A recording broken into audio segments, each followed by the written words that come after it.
మున్నేరు ముంచేస్తుందా? ఇదే ఇప్పుడు ఖమ్మం వాసుల్ని కలవరపెడుతోంది.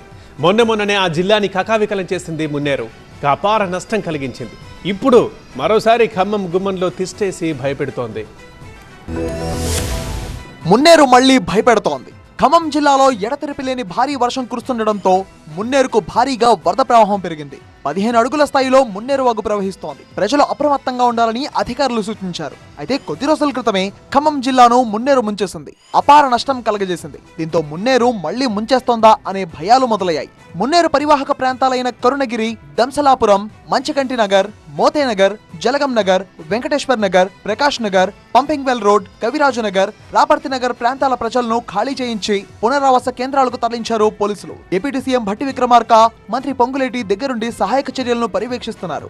ఇప్పటికే మొదటి ప్రమాద హెచ్చరికను జారీ చేశారు. 2 రోజుల పాటు వరద ప్రభావిత ప్రాంతాల్లో రోడ్లన్నీ బ్లాక్ చేయాలని ఖమ్మం జిల్లా కలెక్టర్ ఆదేశాలు జారీ చేశారు. మరోవైపు మున్నేరు వరదతో కీసర దగ్గర కూడా వరద ప్రవాహం పెరుగుతోంది. దీంతో విజయవాడ ప్రకాశం బ్యారేజీకి 90,000 క్యూసెక్కుల వరద ప్రవాహం వచ్చి చేరుతోంది. 2 లక్షల క్యూసెక్కులు వస్తే హైదరాబాద్ విజయవాడ జాతీయ రహదారిపైకి నీరు చేరే ప్రమాదం పొంచి ఉంది.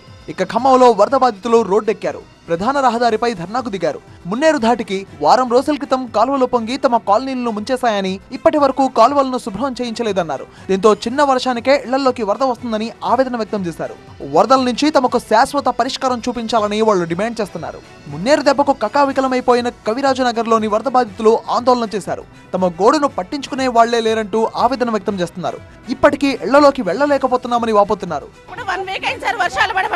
వారం నుంచి ఇదే బాధపడుతున్నాం. 3 రోజులు తెరపించింది. ఈ 3 రోజులు జేసీబీని పెట్టి కాలువ క్లీన్ చేయించాలి కదా. ఆ కాలువ వల్ల మురికి నీళ్ళు చేరి జ్వరాలు రోగాలు ఊరంతా ఖాళీ చేసి వెళ్ళిపోయారు. ఎక్కడికి వెళ్ళిపోవాలి? ఇల్లు కూలిపోతాయన్న భయంలో ఉన్నాం మేము. ఇళ్లలోకి నీళ్ళు వచ్చి మా నానవస్థలు, చిన్న పిల్లలతో నానవస్థలు పట్టించుకునే నాదుడే లేడు. మనంతా మునిగిపోయింది సార్. మొత్తం చిన్న పిల్లలతో ఆగమవుతున్నాం సార్.